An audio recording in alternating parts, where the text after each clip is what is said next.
पुण्यश्लोक अहिल्यादेवी होळकर यांच्या कार्याचा आदर्श घेत राज्य सरकार वंचितांच्या कल्याणासाठी काम करत राहील असा निर्धार मुख्यमंत्री देवेंद्र फडणवीस यांनी व्यक्त केला आहे। अहिल्यानगरात अहिल्यादेवींच्या जन्मगावी चौंडी इथे त्यांच्या त्रिशताब्दी जयंती सोहळ्यात ते बोलत होते। अहिल्यादेवींचं कार्य आणि विचार आजही राज्य व्यवस्थेसाठी मार्गदर्शक आहेत। त्यांनी न्यायदानाची आदर्श व्यवस्था भक्कमपणे उभी केली, अन्यायग्रस्तांना न्याय देण्याचं काम केलं। त्यांच्या प्रजाहितदक्ष राज्यकारभाराचा आदर्श समोर ठेवून राज्य सरकार काम करत आहे असं ते म्हणाले। न्याय पद्धती, कर पद्धती, कृषी पद्धती यांची आदर्शवत व्यवस्था उभी करत आपल्या प्रजेला त्यांनी मुलाप्रमाणे वागवलं, म्हणूनच त्यांना लोकमाता ही उपाधी देण्यात आली असे गौरवोद्गार मुख्यमंत्र्यांनी काढले।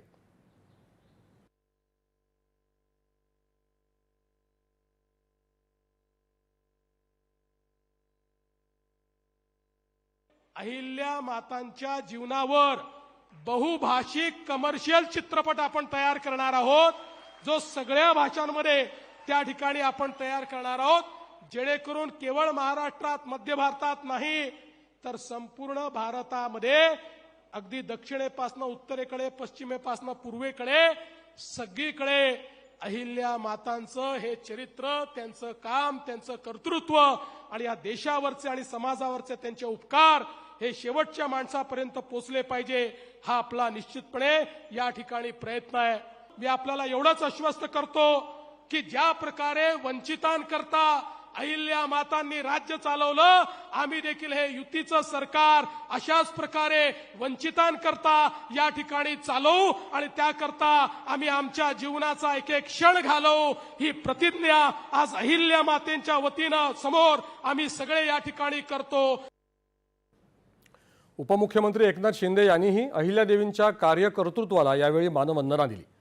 शौर्याचं आणि आदर्श राज्य पद्धतीचं अहिल्यादेवी साक्षात प्रतीक होत्या। त्यांच्याच कार्यातून प्रेरणा घेत सध्याचं सरकार विकासाचा मंत्र पुढे नेत आहे असं ते म्हणाले।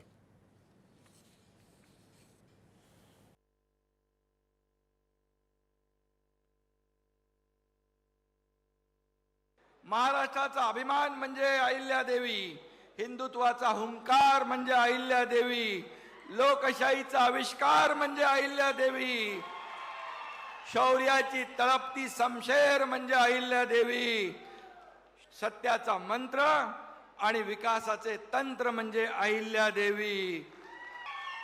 शिवरायांनी स्वराज्याची ज्योत पेटवली, हिंदवी स्वराज्य वाढवलं। पुण्यश्लोक अहिल्यादेवींनी आपल्या कार्याच्या माध्यमातून हिंदवी स्वराज्याचा विस्तार संपूर्ण देशभर केला। कार्यक्रमाला अनेक लोकप्रतिनिधी, वरिष्ठ सनदी अधिकारी आणि मान्यवर उपस्थित होते। त्याआधी मुख्यमंत्री देवेंद्र फडणवीस आणि उपमुख्यमंत्री एकनाथ शिंदे यांनी चौंडी इथल्या पुण्यश्लोक अहिल्यादेवी होळकर स्मारकाला भेट देऊन अभिवादन केलं।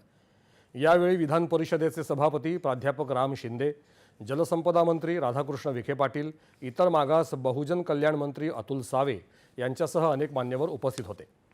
अहिल्यादेवी होळकर यांच्या त्रिशताब्दी जयंतीनिमित्तानं त्यांच्या जीवनकार्यावर आधारित लोकराज्याच्या विशेषांकाचं प्रकाशनही मुख्यमंत्र्यांच्या हस्ते आज करण्यात आलं।